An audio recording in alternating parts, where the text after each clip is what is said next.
नमो दिव्यै महादिव्यै शिवाय सत्यम नमः नमः प्रकृत्यै भद्राय निहिता पड़ता स्मृतां सज्जनों। आज के प्रसंग में सावर्णी मनु की उत्पत्ति के प्रसंग में देवी महात्म में जो है मेधा ऋषि का राजा सुरथ और समाधि को भगवती की महिमा बताते हुए मधुकैटभ वध का प्रसंग कहा जाता है। अब मार्कंडेय पुराण की इस कथा में हम सीधा जो है चलते हैं दुर्गा सप्तशती में जो है प्रथम अध्याय का यह कथा है।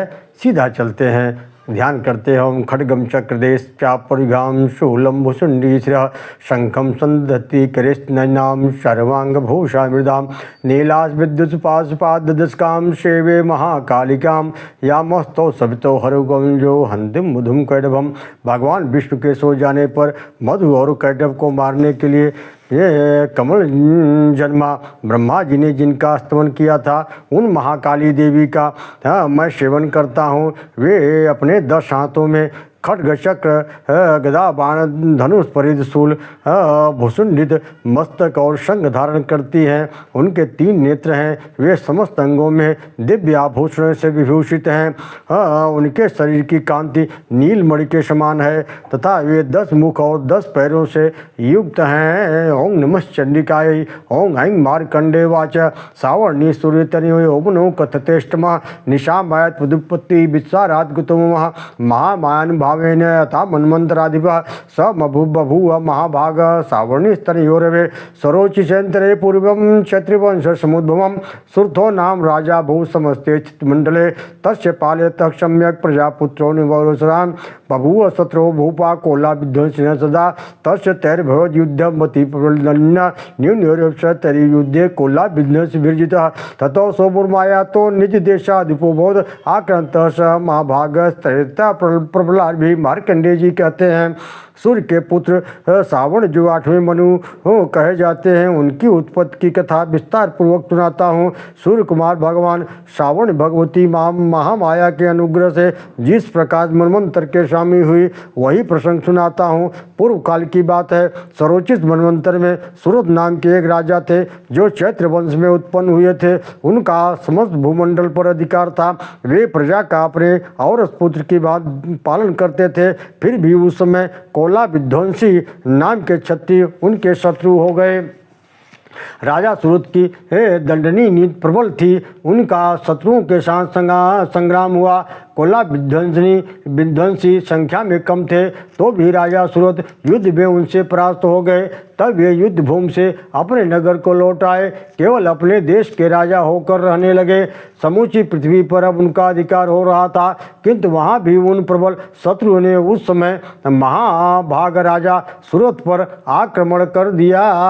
आत्मारे बले भीष्ट दुर्बल्यश दुरात्मने केशव बलम चाप्रेतम तत्रापि स्वपुरे ततः ततो मृग व्याजेन हितम्याभ्यस भूपति एकाकी है मारूह जगाम गहनम वनम स तत्रासमद्राशिद द्विजवर्यश वेदस प्रशांताशापदाकिर्ण्यम मुनिसंशोभितम तस्तव काज कश्चित् कालम च मुन्ना तेन सत्कृतः इतश्चेत्तस्य विचरन् तस्मिन् मुनिवराश्रमे सोचिन्तया तत्र ममत्वा कृष्यचेत मत्पूर्वः पालितं पूर्वं मया हीनं पुरं हिदत् मद्भट्टे स्तरभित्ते धर्मतः पालितेन वा न जाने स प्रधानों में सूरहस्ति सदा मुद मम वीर्यस्य व्यातः कान भोगान् लप्स्यते एव मानगता नित्यं प्रसाद धन भोजने अनवृत्तं तुहं त्रिद्य कुर्वन्त्यन्न महिवृतम् असम्भग्यशीलस्य कुर्वद्धि सत्यम्यं संतसोद्दुःखेन क्षयं कोशो गमष्यति एतस्यान्यस्य सत्यं चिन्तयामार्थ पार्थिव तत् विप्रासमाभ्यासे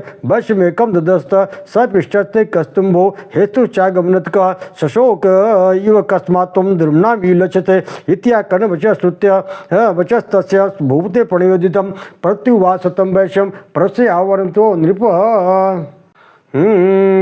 प्रत्युवासतम वैश्य प्रस्यावन तो नृपम। राजा का बल क्षीण हो चला था इसलिए उनके दुष्ट बलवान दुरात्मा मंत्रियों ने वहाँ उनकी राजधानी में भी राज की सेना खजाने को वहाँ से हथिया लिया।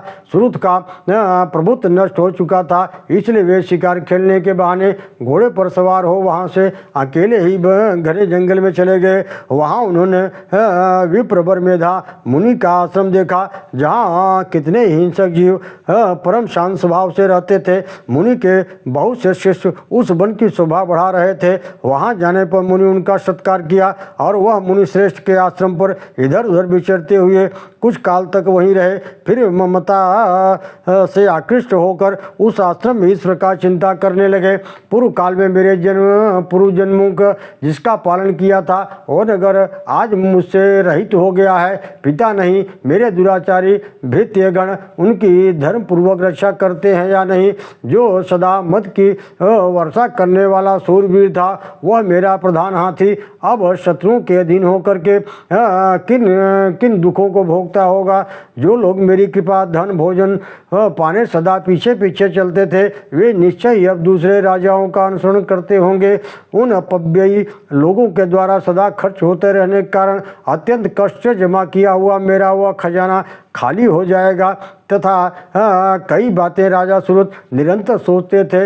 एक दिन उन्होंने वहाँ विप्रवर मेधा के आश्रम में निकट एक वैश्य को देखा और उसने पूछा, भाई तुम कौन हो, यहाँ तुम्हारे आने का क्या कारण है, तुम क्यों शोकग्रस्त हो गए हो, क्यों दिखाई दे रहे हो। राजा सुरत यह प्रेम पूर्वक कथा कहा हुआ वचन सुनकर वैश्य ने विनीत भाव से उन्हें प्रणाम करके कहा, वैश्य उवाच समाधि नाम वैश्यो उत्पन्नो धनाकुले पुत्र दारे निरस्तश्च धनलोभादपासादि विनीच धनदारे पुत्र राधाय में धनम मनमभ्यागतो दुखे निरस्तश्चाप्सबद्ध सोहम वेत पुत्राणाम कुशला कुशलात्मिका प्रवृत्तम स्वजनानाम च धारणम छात्र संसिधा किन्नु तेषां गृहे क्षेमम क्षेमम कन्यासां प्रदम कथम ने किन सद्विता दुर्विता किन्मे सुधा।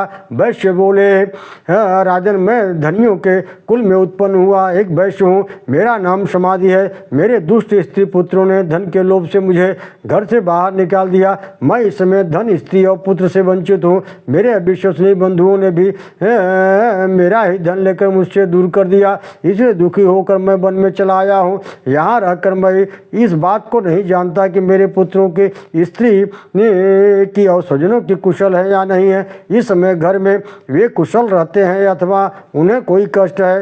वे मेरे पुत्र कैसे हैं, क्या वे सदाचारी हैं अथवा दुराचारी हो गए हैं।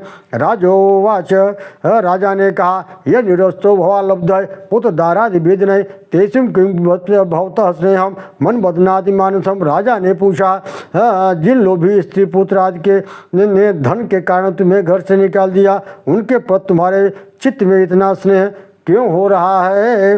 वैश्यवाच एवं में तत्दा प्राह भावनास्मद्गतं वचः किं करो बध्नाति मम निष्ठुरता मम यह संतज्य प्रीतिस्नेहं धन लुब्ध निराकृत पति स्वजन हार्दम च हार्द तेष्मे मेमना किमेतन नाभिजानामि जानन्नम महामते यत् प्रेम प्रमं चित्तं विघ्नेश्च विबन्धसु तेषां कृते मे निश्वासो धर्म नश्यं न जायते करोम किं यन्नम्रस्तेषु सुनिष्ठरम्।